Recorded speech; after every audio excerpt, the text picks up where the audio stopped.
جس پہ foreign office, Pakistan کے فورن آفس نے فوراً جواب دیا اور انہوں نے کہا کہ آرمینیا اپنے اللیگل ایکشنز کو چھپانے کے لیے، اپنی ہار کو چھپانے کے لیے، اس سب کو کور کرنے کے لیے ہم پر جھوٹے اور بے بنیاد الزامات لگا رہا ہے، اور ہم آرمینیا کو وارن کرتے ہیں کہ ایسے جھوٹے اور اررسپانسبل پروپیگنڈا سے باز رہے۔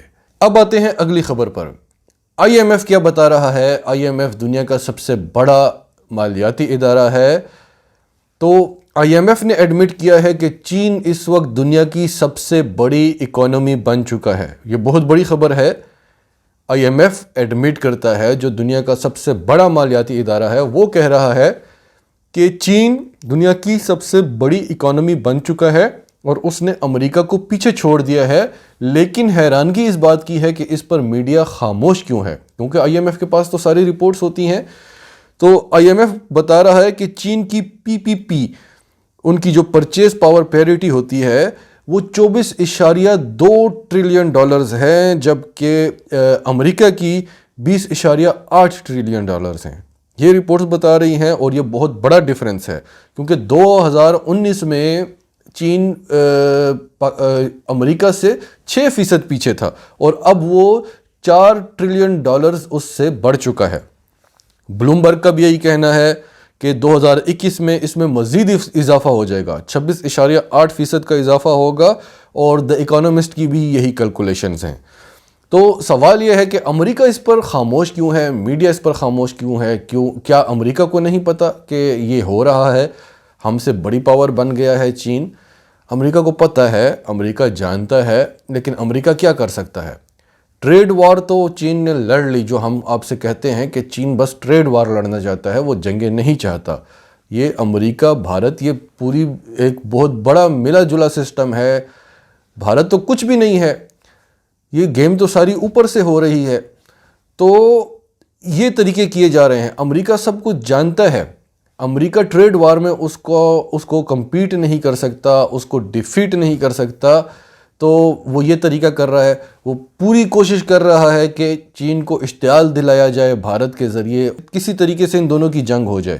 بھارت کو نقصان ہوگا، یہ امریکہ جانتا ہے، لیکن بھارت کا سب سے بڑا مقصد، جو بھارت کے وجود کا، بھارت کو طاقتور بنانے کا، اس کو مضبوط کرنے کی جو امریکی کوششیں ہیں، ان کا سب سے بڑا مقصد یہی ہے کہ چین سپر پاور نہ بن جائے، کوئی ہو جو اس پہ نظر رکھ سکے۔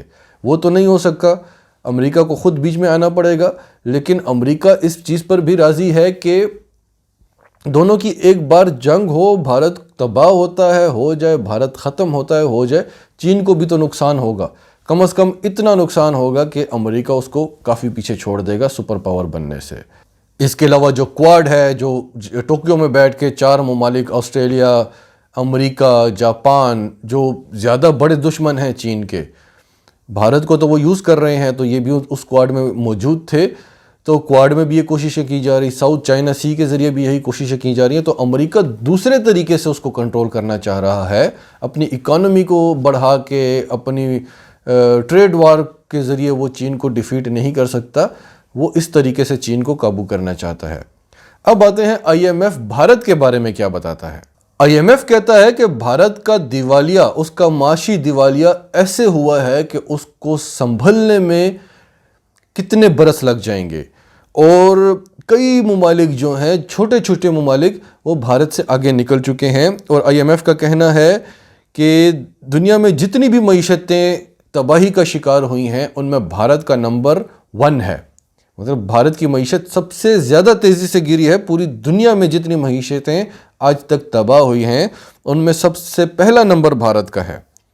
اور بنگلہ دیش، سری لنکا، مالدیپ، بھوٹان انڈیا سے بہتر ہو گئے ہیں۔ اس ریجن میں انڈیا کی معیشت ان تمام ممالک سے بدترین ہو گئی ہے، اور اس سال انڈیا ایشیا کا تیسرا بڑا غریب ترین ملک ہوگا۔ یعنی 2021 میں انڈیا ایشیا کا غریب ترین ملک ہوگا، تیسرے نمبر پر۔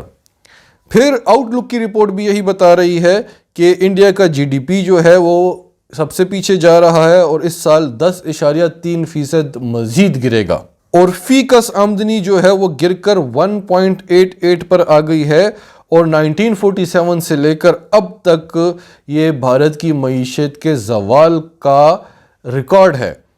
پاکستان کے بارے میں IMF نے رپورٹ نہیں دی، باقی تمام ممالک کے بارے میں بتایا، لیکن پاکستان کا جو گراف ہے وہ اوپر کی طرف جا رہا ہے، انڈیا کا نیچے کی طرف جا رہا ہے، اور اس وقت دونوں برابر ہیں لیکن پاکستان اوپر کی طرف جا رہا ہے اور انڈیا نیچے کی طرف جا رہا ہے، اور یہ پاکستان کے لیے بہت اچھی خبر ہے۔ اور انشاءاللہ مستقبل میں اگر ہم ان دشمن طاقتوں کا مقابلہ کرتے رہے جو ہمارے اندرونی دشمن ہیں اور جو بیرونی دشمن ہیں وہی ان اندرونی دشمنوں کو سپورٹ کرتے ہیں، ورنہ وہ اکیلے کچھ بھی نہیں کر سکتے، تو انشاءاللہ اگر ہم ان سے لڑنے میں کامیاب ہو گئے تو پاکستان کو ترقی کرنے سے کوئی نہیں روک سکتا۔